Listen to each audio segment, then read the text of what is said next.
a former Canadian diplomat detained in China, is being denied legal representation and is not allowed to turn the lights off at night. Reports quoting unnamed sources say Michael Kovrig was detained last week on accusations of harming national security.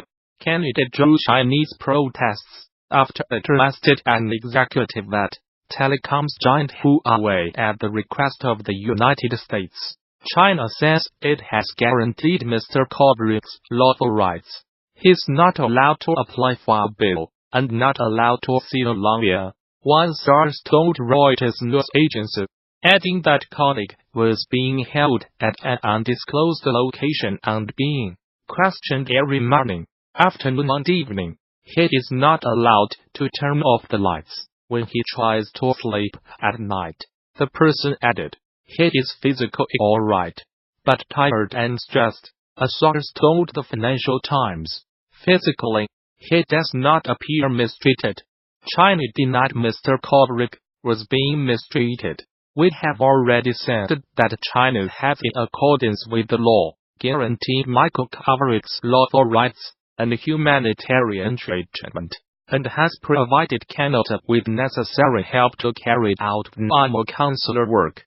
Foreign Ministry spokeswoman Hua Chunying told a press briefing, referring questions to the relevant authorities.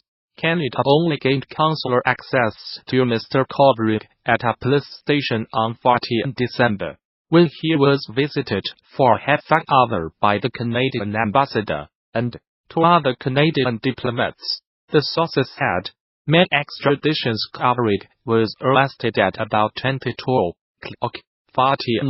GMT on Beijing Street on 10 December. They added, a second Canadian, Michael Spavor, a businessman, was detained along with Mr. Korvig last week, and is facing the same accusations. Canada arrested Huawei Chief Financial Officer Meng Wanzhou earlier this month, at the request of the United States, which is engaged in a trade war with China. Ms Meng faces extradition to the United States to face fraud charges linked to allegations of avoiding United States sanctions on Iran. Each charge carries a maximum possible sentence of 30 years jail. China has denied the detention of both men is tied to Ms Meng's arrest, but many analysts believe it was a tit-for-tat action. A poacher has been ordered to watch the Disney film Bambi repeatedly after he was convicted of illegally killing hundreds of deer. Missouri hunter David Barry, Jr., must view the film at least once a month during his year-long sentence. He was arrested in August along with two family members for killing the deer, taking their heads and leaving their bodies to rot. Prosecutors said it is reportedly one of the biggest poaching cases in Missouri history. On top of the jail sentence of the illegal deer hunting, Judge Robert George ordered Barry Jr. to view the Walt Disney movie Bambi, with the first viewing being on or before December 23, 2018, and at least one such viewing each month thereafter. During his spell in prison, the 1942 cartoon about woodland creatures shows a hunt to kill the mother of eponymous deer character Bambi. The months-long investigation, spanning several states, led to the arrest of Barry Jr., his father David Barry, Sr., and his brother Kyle Barry, according to a local newspaper, the Springfield News-Leader. While the total number of deer taken illegally is unknown, Lawrence County's conservation agent Tandy Barnes said it could be several hundred. Barry Jr. received a year-long sentence in Lawrence County Prison after pleading guilty to illegally taking wildlife. He has also been sentenced to a 1-to-0-day term in Barton County Prison for a firearms probation violation, and both he and his father had their hunting privileges revoked for life by the Missouri Conservation Commission.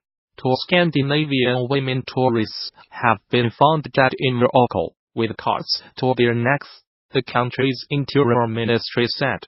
Both bodies were found near the town of Imlao in the High Atlas mountain range, near the foot of North Africa's highest peak, Mount Tepco. The women, from Denmark and Norway respectively, have not yet been named.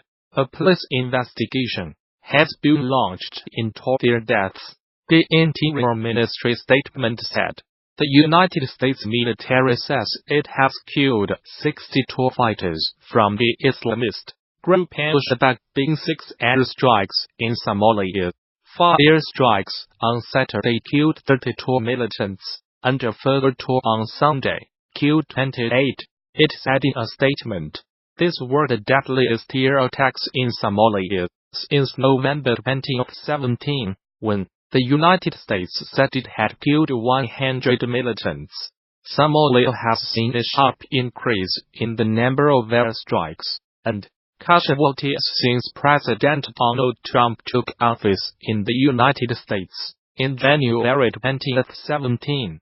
A tally by the Bureau of Investigative Journalism reveals that at least 400 people have been killed in airstrikes since the beginning of 2017, far more than the previous 10 years combined. The latest strikes bring to at least 40 the number carried out in Somalia so far this year, compared with 35 recorded in 2017. The United States has a huge military base in neighboring Djibouti, from where it launches attacks on the militants. Mr. Trump gave the United States military greater authority in March 2017 to attack militants in Somalia. Traditionally, United States presidents have been wary of intervening in Somalia since 18 special forces soldiers died fighting militias in the capital Mogadishu in 1993, a battle dramatized in the film Black Hawk Down. No civilians were killed in the latest airstrikes, which were carried out in coordination with the Somali government, the United States military said. Alongside our Somali and international partners, we are committed to preventing al-Shabab from taking advantage of safe havens from which they can build capacity and attack the people of Somalia, the United States Africa Command said. Al-Shabab, which is linked to al-Qaeda, has not yet commented on the latest strikes.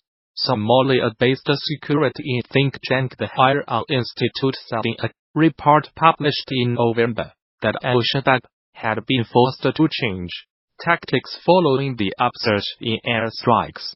The institute said the group was now conducting fewer mass attacks on military bases, but attacks on government offices and businesses which refused to pay its taxes had increased markedly. The United States State Department, in its most recent report on terrorism, described Somalia as a terrorist safe haven, and said al-Shabab remained a threat. Despite suffering setbacks, the group retained control over large parts of the country, and the ability to carry out high-profile attacks using suicide bombers, explosive devices, mortars, and small arms. The report added. The United States military says it has killed 62 fighters from the Islamist group al-Shabab in 6 airstrikes in Somalia. 5 airstrikes on Saturday killed 32 militants, and a further 2 on Sunday killed 28, it said in a statement. These were the deadliest air attacks in Somalia since November 2017, when the United States said it had killed 100 militants. Somalia has seen a sharp increase in the number of airstrikes and casualties since President Donald Trump took office in the United States in January 2017. A tally by the Bureau of Investigative Journalism reveals that at least 400 people have been killed in airstrikes since the beginning of 2017, far more than the previous 10 years combined.